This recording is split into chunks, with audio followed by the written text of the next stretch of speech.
My dear friends, today I'm going to teach you EVS। आज हम लोग EVS में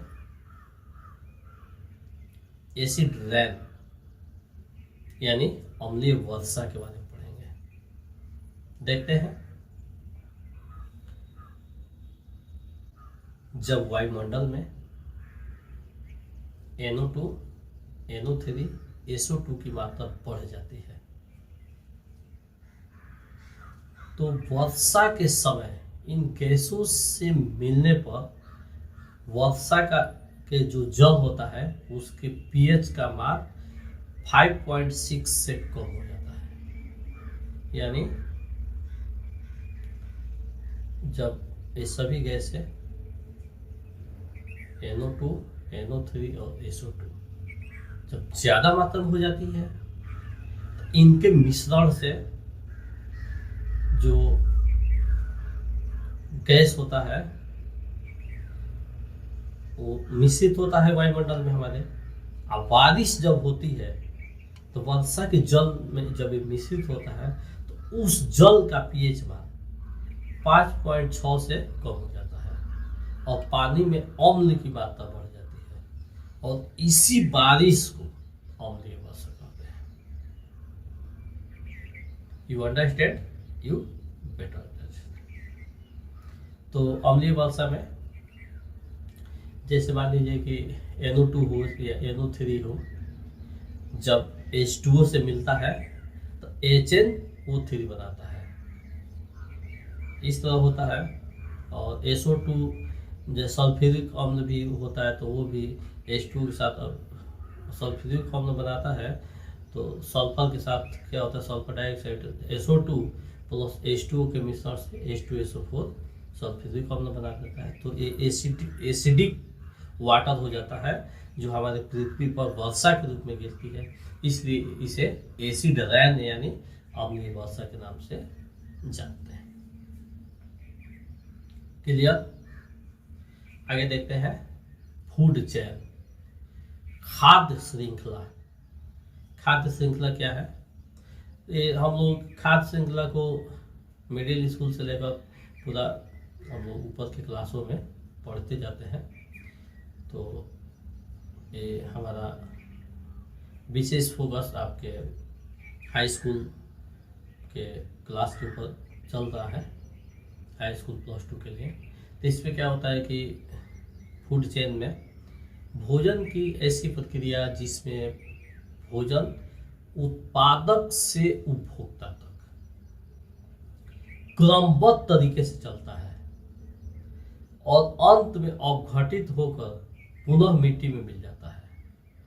पुनः मिट्टी से उत्पादक एवं उपभोक्ता तक पहुंचती रहती है, जिसमें एक चेन का निर्माण होता है, एक श्रृंखला का निर्माण होता है और इसे हम फूड चेन यानी खाद्य श्रृंखला के नाम से जानते हैं, पहचानते हैं। यह प्रक्रिया लगातार चलती रहती है। इसमें क्या होता है, जैसे पृथ्वी पर सभी प्राणी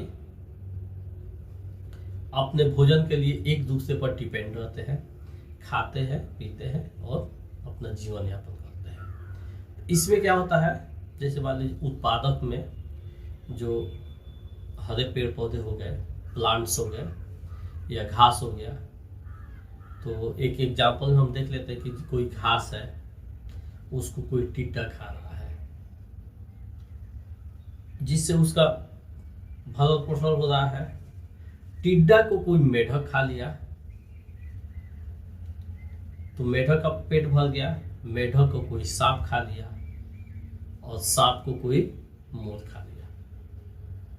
ये क्या हो गया, एक तरह का खाद्य श्रृंखला हो गया, फूड चेन हो गया। इस तरह से एक दूसरे पर सभी लोग डिपेंड है, अपना भोजन ये कर रहे हैं और अपना जीवन यापन कर रहे हैं। इसमें हम लोग क्या देखें, उत्पादक जो है वो घास है जो खुद उत्पन्न करता है भोजन को और उस घास को पर डिपेंड है टिड्डा, टिड्डे पर डिपेंड है मेढक, और मेढक पर डिपेंड है सांप, और सांप पर डिपेंड है मोर। तो यह एक खाद्य श्रृंखला हो गई। और जब खाद्य श्रृंखला से किसी जीव को पेट नहीं भरता है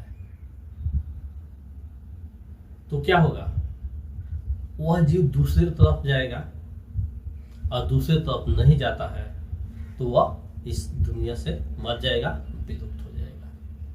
तो इसके लिए जब खाद्य श्रृंखला से काम नहीं चला तो खाद्य जाल का निर्माण हुआ, जिसको फूड वेब के नाम से जानते हैं। तो देखते हैं फूड वेब क्या है, खाद्य जाल क्या है। तो प्रत्येक जीव एक से अधिक आहार पर निर्भर रहता है, प्रत्येक जीव एक से अधिक आहार पर निर्भर रहता है, जिससे प्रत्येक खाद्य श्रृंखला बनती है। प्रत्येक जीव एक से अधिक आहार पर निर्भर रहता है और उससे अनेक खाद्य श्रृंखलाएं बनती है। ये सभी श्रृंखलाएं मिलकर एक खाद्य जाल का निर्माण करती है, एक तरह की जाल बनाती है भोजन का, और इसी जाल को खाद्य जाल यानी फूड वेब कहते हैं। खाद्य जाल जितना जटिल होता है उतना ही जीवन संभव होता है। इसमें प्रत्येक जीव अपने सुविधा के अनुरूप अन्य जीवों को खाकर अपना जीवन यापन करते हैं। तात्पर्य है कि यह एक चेन की तरह होता है। इसमें किसी जीव को भोजन करना हो तो एक चीज पर डिपेंड नहीं रहता है। जैसे एग्जाम्पल हम देखते हैं, जैसे घास है, प्लांट्स है, पौधे हैं, उसको कोई टिड्डा खा लिया, कोई शाकाहारी जंतु खा लिया, जैसे खरगोश खा लिया, बकरी खा ली, हिरण खा ली। इसके बाद उसके ऊपर के जो जीव है मांसाहारी जंतु, तो वो बकरी को खाते हैं, और बकरी नहीं मिलती है खरगोश को खा लेंगे, खरगोश नहीं मिलेगी हिरण को खा लेंगे। इस तरह के वो कई जीवों पर डिपेंड रहते हैं। एक नहीं मिलेगा तो एक को खाकर हम काम चला लेंगे। तो इस तरह की प्रक्रिया जिसमें जीव को भोजन के लिए अनेक तरह से सोर्स उपलब्ध होते हैं, तो इसी फूड चेन को फूड वेब कहते हैं। फूड चेन में एक ही जीव पर आदमी निर्भर रहता है, चाहे कोई भी जीव एक दूसरे पर निर्भर रहता है। लेकिन फूड वेब में क्या होता है कि ये नहीं मिला तो उससे काम चल जाता है। इस तरह से आज की क्लास में हम लोग एसिड रेन, फूड चेन और फूड वेब के बारे में समझे, देखे, पढ़े। इसको देखिए, पढ़िए और अपने फ्रेंड्स में जरूर शेयर करिए। That's all.